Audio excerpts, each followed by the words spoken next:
Hello, everyone. Welcome to the Montessori Family Life webcast series. This is Lorna McGrath, your host. I'm glad you joined us today.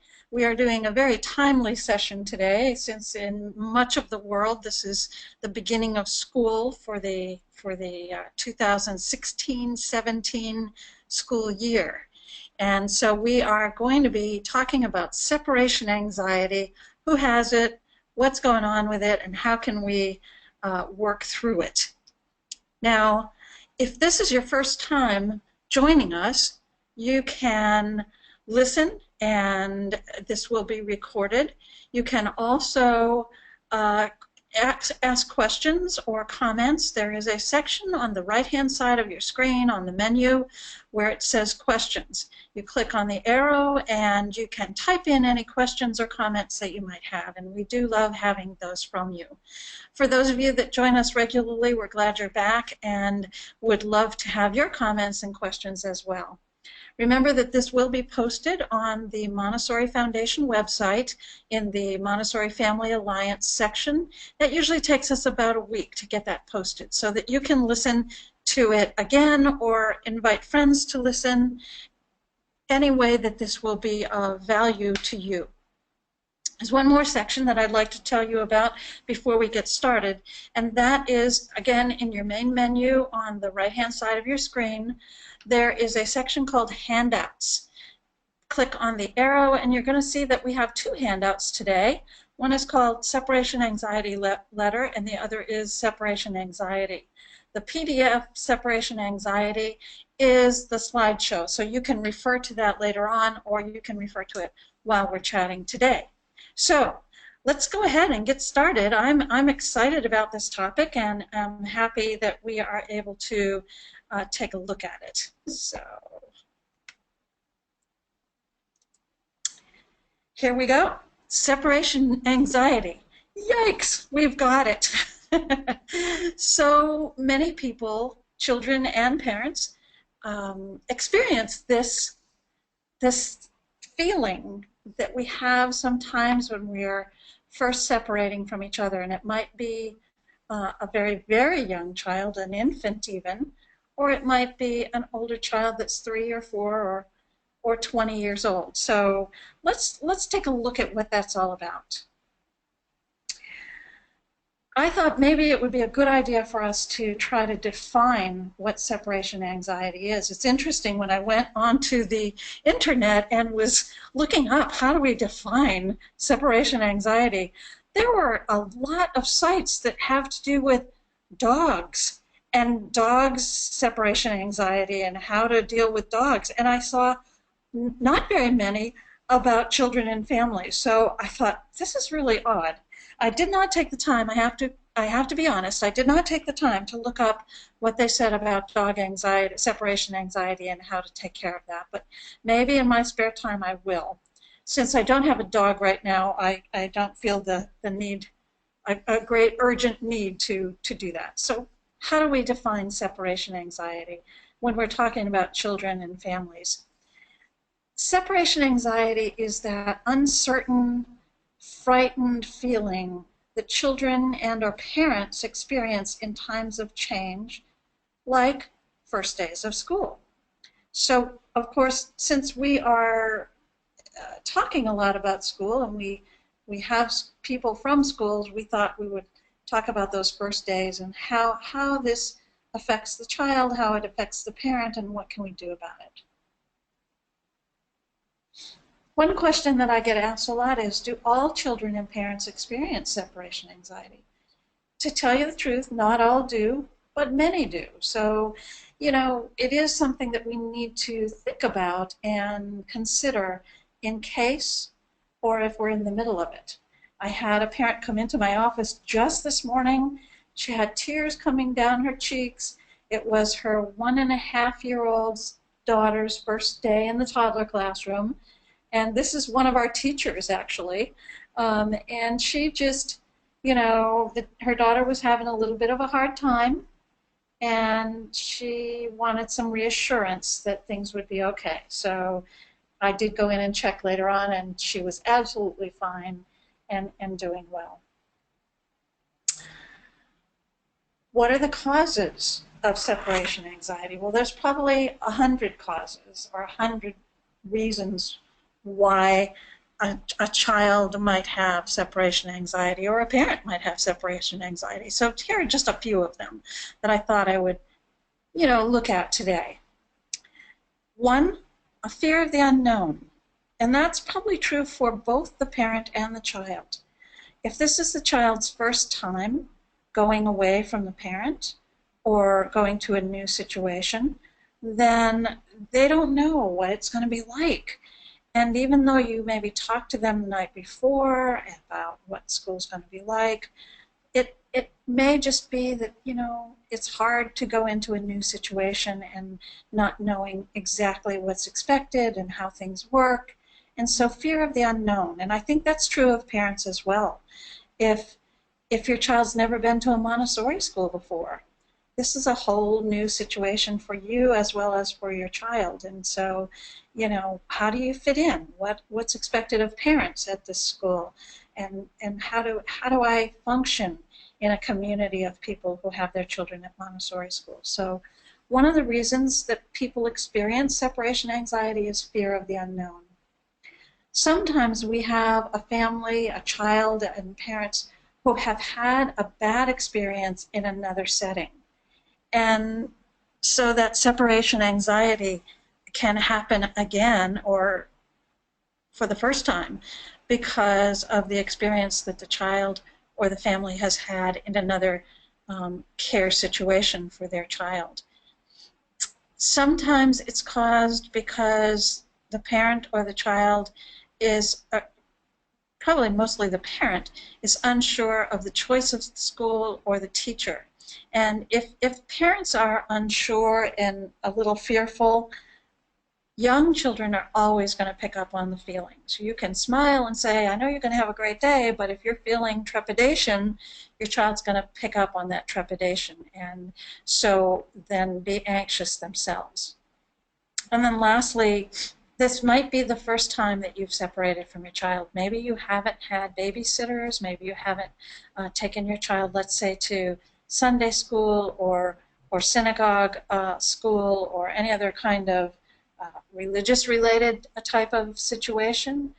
And so you've done a great job bonding and connecting with your child, and this is the first time that you're really separating. And so the child and you might both be anxious about what's next.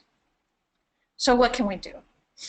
If you have not started school yet and you still have time to do some of these things, this would be a great way to get ready for that first day of school.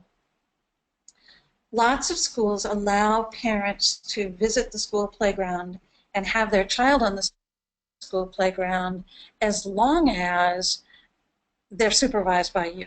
Obviously, you can't just drop them off and let them play on the playground all by themselves. So ask at your school that you will be going to, is it okay if we come by during the week and swing on the swings or go down the slide or whatever it happens to be? And most schools will let you do that.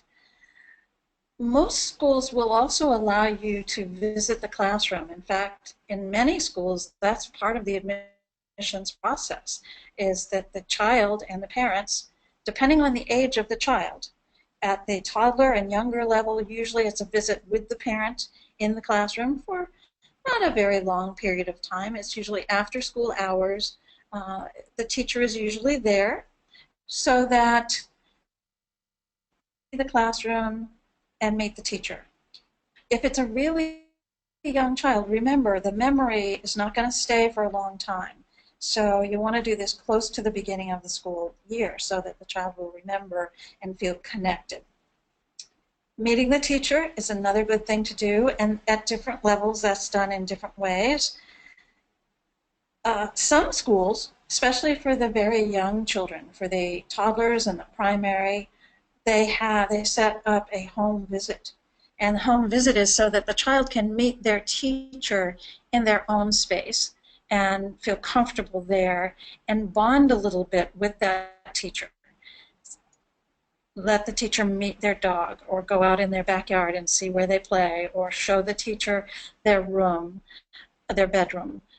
That's all part of a home visit, and it's just really mostly just to bond, just to get to know each other a little bit before that very first day when the parents are dropping the child off.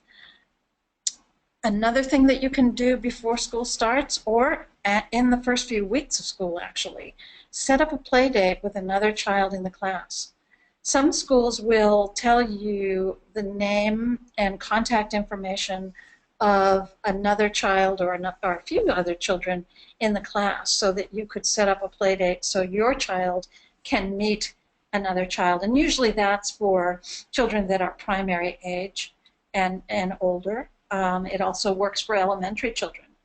And back to visiting the classroom, often in schools, elementary children will come in for either a meet and greet with the teacher at the school, or for a before school, a preschool conference with parents and the children. So as they get to elementary age, it doesn't mean that they don't ever have separation anxiety when they're at the elementary age. It just means we do things a little differently. And hopefully they're a little more emotionally mature and have separated before from their parents. But let's say there's a child elementary age or older, and you've moved to a new town, it's a new school, or it's just a new school because whatever other schools that you've been going to you've changed what you want, or what kind of school you want your child to be in. That's a whole new situation for that elementary child. And peer review is so important at the elementary age that going from one school to another, separating from their peers, is sometimes something that is causes anxiety in children. So set up a play date with another child in the class either before school starts or in the first few weeks of school, so that your child can feel comfortable and feel like they know someone at school, and it's not just, oh, I don't know anyone here, I don't know what I'm going to do. So those are some things we can do. In the first days of school, if you haven't had time to do that, and you're now at the first day of school, and you want to have a smooth transition, hopefully, be sure that you arrive on time or even a little bit before. So let's say official start of class is 9 o'clock. You might want to get there at 8:45, 10 minutes to 9, not sooner than that. Usually teachers aren't quite ready until at least 15 minutes before class starts. But usually they will be ready to receive children at about 15 minutes before the official start of the school day.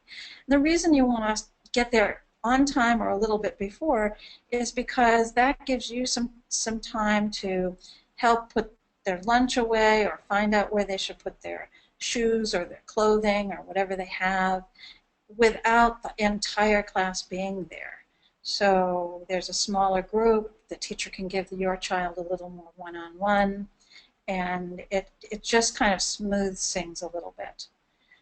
Make your goodbyes brief. This is really important. Sometimes parents, it's so hard sometimes to leave that child, especially if you feel like they're not comfortable or they're not really happy. But the shorter the amount of time you're there and saying goodbye, the better. Because the anxiety only heightens as you stay longer and longer and longer, because the child begins to not know, are you going to leave? When are you going to be? When are you going to leave? They just become more and more anxious about the whole situation. So make your goodbyes brief, and we'll go to the next one. Let your child know that you expect that she's going to have a good day. Honey, I know you're going to have a wonderful, fun day with your friends.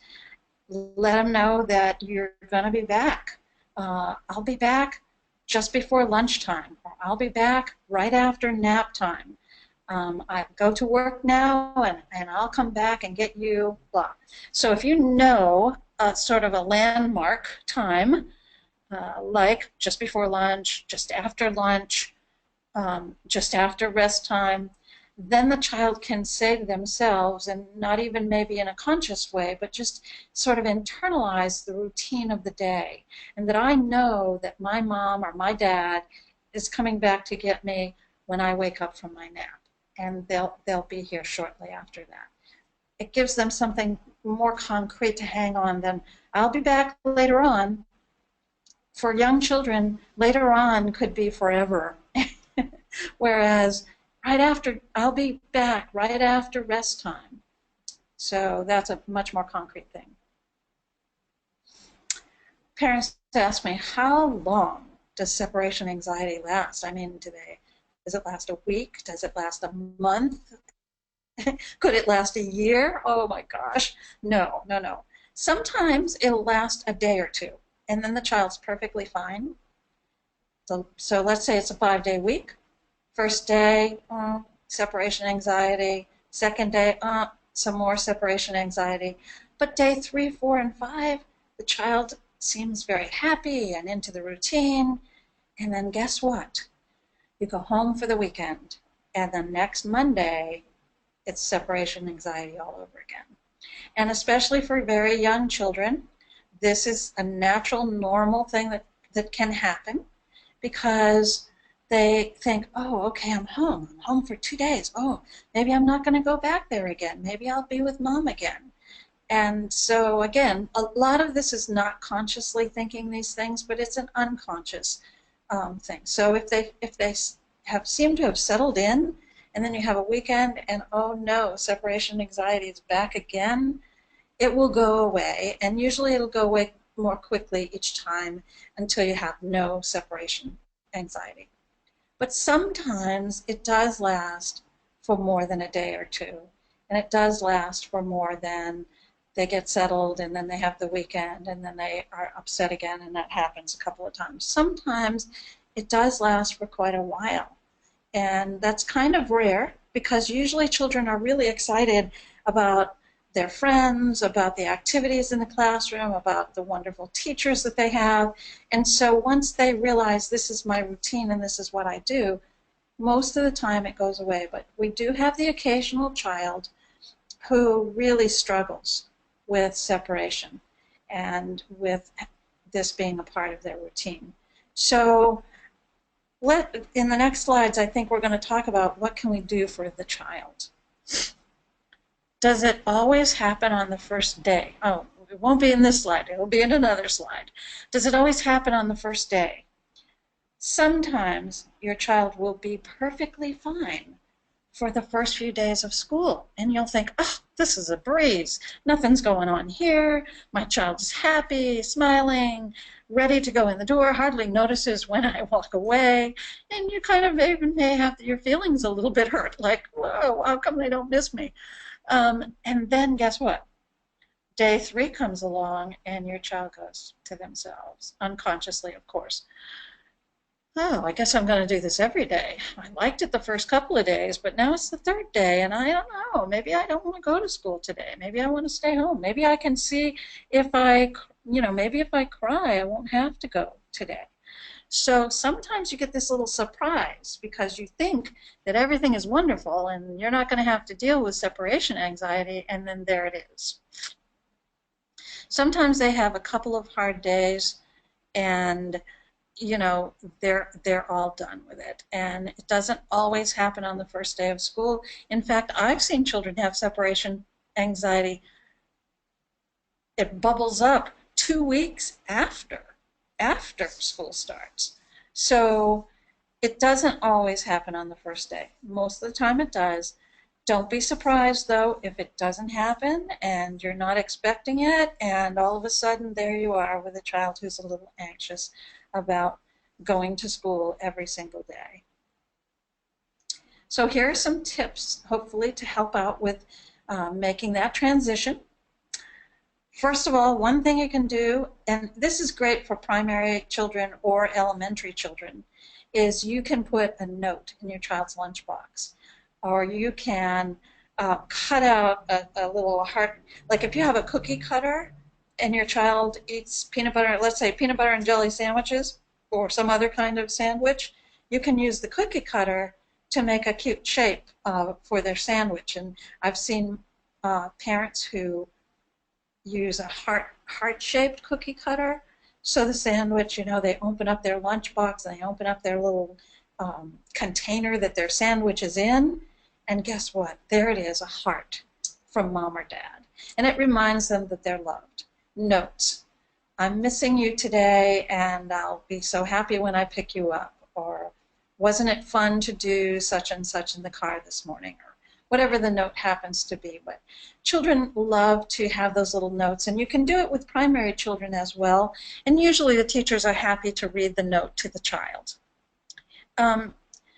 Try to learn the other children's names in the classroom. So you can even ask the teacher for a list of just names of children in the classroom, particularly children who are of the same age that yours is. Then, when you come to get your child in the afternoon, after school is over, you can say, you know, did you have a chance to do any work or play on the playground with Johnny? I know Johnny's going to school with you too. And it helps your child if your child feels like you know the other children and you can help him relate to what has been going on. Depending on the age of the child, talk about what fun things will happen at school. And you know your child better than anyone else. So now sometimes this can cause a child to feel a little anxious because now they're having to think about what's going to be happening at school. Obviously you want to talk about fun things like, you know, oh, sometimes at school children do paintings and there's an easel and paint and beautiful colors. Sometimes at school their children bring in animals, or there's a class animal that needs to be taken care of. Maybe there's a fish tank, or maybe there's a hamster, or maybe somebody brings in hermit crabs to be taken care of. And wouldn't that be fun? So you want to help your child to know it's going to be a lot of fun activities and a lot of things to do. And during the day, you get to play on the playground, swing on the swings, slide on the slide, do all of those kinds of things. If your child is very, very young, you might not want to go into detail like that because they're not going to really be able to relate to that sort of stuff. But if your child is 4 or 5 years old, or 3 years old even, if your child is an elementary child, you can talk about the things that are going to be happening at school. Some more tips. If the separation anxiety persists, talk with the teacher for ideas. Lots of times your teacher is lots of times, pretty much always, your teacher is the best source of support and help and ideas. This is not their first time. What do they say? This is not their first rodeo. Anyway, this is not their first time dealing with little children or elementary age children who are having some separation issues. And they have good ideas. Like sometimes they'll say, well, we'll help them to have a special job or a special thing that they do when they first come in the morning. So again, maybe if the classroom has a class pet of some sort and that pet needs to be fed right away in the mornings, that might be your child's job. So, oh, remember now, Spot is counting on you to get fed. Let's see if we can go feed the fish. And often that distraction helps your child to be able to separate from you. And they'll have other ideas too. Sometimes it'll be bringing the snack, or sometimes it will be bringing some special book in to share with the other children in the classroom library. So if it persists, oh, and I know another thing. Sometimes if a child is pretty young, 2 years old, 3 years old, even 4 years old, sometimes going right into a full day, 5 days a week, or a full day with extended care, 5 days a week, is too much for these young children. And so they may need a phase-in, which means for a week or so they might come for a half day instead of a full day. or they might come for an hour instead of 3 hours. So they may need to have a phase-in. For most schools, that's part of the process for new students anyway, but in some schools there isn't a phase-in process. So it might be that the teacher might say, maybe we should just cut the hours a little bit until your child is ready for a full day. And they'll try to work with you if you're a working parent, and that's really hard to do because of your employment. They're going to try to work with you as best they can, but don't be surprised if they say, well, maybe this is too long a day for your child, and maybe we need to start with a little bit shorter day. And it won't last long, and it will help your child to feel much better and much more secure. Sometimes it's fun to have a special goodbye routine. I remember a family a few years ago that the way that they did their goodbye was kind of cute and kind of funny, actually, but they would hug and then kiss, and then the parent would turn toward the door, and the child would get behind the parent and just gently, by the way, gently, just give them a little push, like they're going to give them a little push out the door. And that was their special little routine, and it was harmless and gentle. And so, you may come up with some special goodbye signal or some special little thing that you do to help that goodbye and to give your child a little bit of a routine about that. Remember that if your child has separation anxiety, or if you have a separation anxiety, or both of you have separation anxiety, that it's not a failure for you as a parent or your child. It's not a failure. It's not a mistake. It's not something nobody else does, or that your child is odd because of it. It's not something you've done wrong. It's really actually the opposite. What it really sort of means is that you've really bonded and connected with your child, and you've done a really good job of it. So at this point, when they're trying something new and going to a new place with new people, they've never done that before for some children, and they're connected to you, and they want to keep that connection going. Notice this little girl and her daddy. It looks like he's talking to her and saying goodbye, and that's the teacher next to them, trying to help with that separation. And that's a good thing. That's a sweet thing. Separation anxiety is normal and it's healthy. It's what many, many people go through, and it's the degree to which they go through it. It's that shows, because I think probably most of us in a new situation have a little bit of anxiety about it, and it may be so small that we don't even really notice that we have it, but it's big enough that it's there. For other people, it's huge, and so for some children, you won't even know that they're even feeling anything, and for other children, it's going to take them 15 minutes to calm down in a classroom situation, and it's all normal and healthy and okay. And you are doing a great job with your child. You've chosen a great school with wonderful teachers. So it's all part of what we do when children are young and what they do when they're young. And very soon, your child won't want to leave. Your child will be crying when you come to pick them up. Your child will be saying, no, I want to stay 5 more minutes, or no, I want to go play with Johnny on the swing, or whatever it happens to be. Soon you'll see all these wonderful smiles. See all these people in this picture, some nice hugs and smiles. You see some very wonderful teachers in these photos, and all these folks have gotten to the point where they've overcome that separation anxiety, and the child is happy and wants to stay for longer and longer periods of time.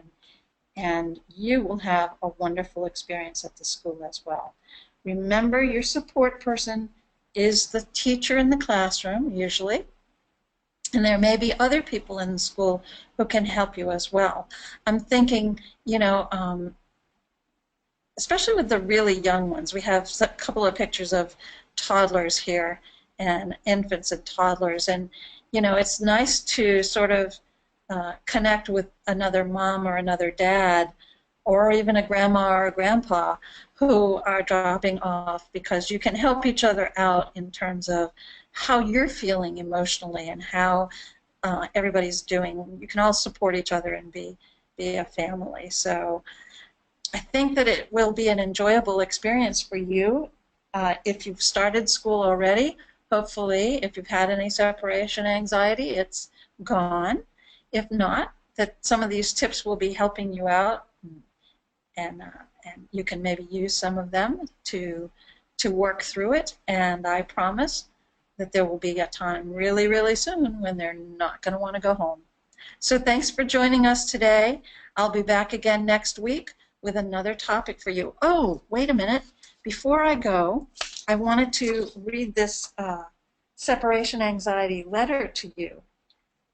This is a letter that a friend of mine, Brenda, years ago wrote to the parents in our primary classroom. You have it as a handout, but I wanted to read it. Dear parents, the knots you feel in your stomach and the throbbing in your temples, which you're trying to ignore as you read this, are symptoms of what we call separation anxiety. You're normal. Now, don't you feel better? The only good thing about separation anxiety is that it does end. Not soon enough, right? Right. Not before a few sleepless nights, a few tearful partings with your child at the door, not before you wonder if you've made the right decision to send your little one off to school, but it does end. Please believe me when I say that we all empathize with you. We've all been through it with our own children, and we understand that there's nothing more difficult than leaving your child, whom you've loved and cared for since she or he was born, with people you barely know. I have 2 children. I remember well the day that Sue had to pry my son's hands from my leg so that I could leave. I got into my car and sat there, a little shaky and tearful, for a good 10 minutes before realizing that he was no longer crying, but actually playing happily with the other children inside. Brendan is going into his 2nd year in the elementary class this week and plans to go to New England next summer by himself. We both look back on his early days of school with a smile now, but at the time it was difficult for both of us. Even though these next few days may not be easy for you and your child, just remember, this too shall pass. There are a few tricks to getting some of these worrisome things in life to pass more easily than they otherwise might. One of the tricks to separation anxiety is understanding that it is the moment of separation that is most difficult. Making that moment brief, the separation shorter, and therefore the anxiety less. Please make your goodbye brief. Just say, goodbye, I'm going to work or to school or to the library. See you soon. Make your separating brief. Trick number 2 is that this brief separating also needs to be honest. Please do not slip away when your child isn't looking. We do not distract children so that their parents can leave. We want the children to learn to trust you and us, and so we are very honest with them. They soon learn their teachers and parents can be relied upon. We tell the children that school is for children, not moms and dads, and that you will be back very soon to get them, and that we have lots of fun things to do first. The teachers here are masters at helping children quickly feel comfortable. They will do just about anything to bring a smile to your child's face. So have heart. Your child will soon be crying when you come back at the end of the day, because he or she won't want to go home. And I signed it with the help from my friend Brenda in 1991. P.S. In a week, we'll be leaving Brendan at Northeastern University in Boston, and I will be the one clinging to his leg. He will be the one assuring me and saying goodbye. That was in 2002. And then I added a PPS. Brendan and Ellen have both left home now, and are really fine young adults. And sometimes there are still a few tears shed when they go. Miss Lorna. So thanks for coming today. Join us again next session, and have a wonderful start for your school, for your child, and for you for the school year.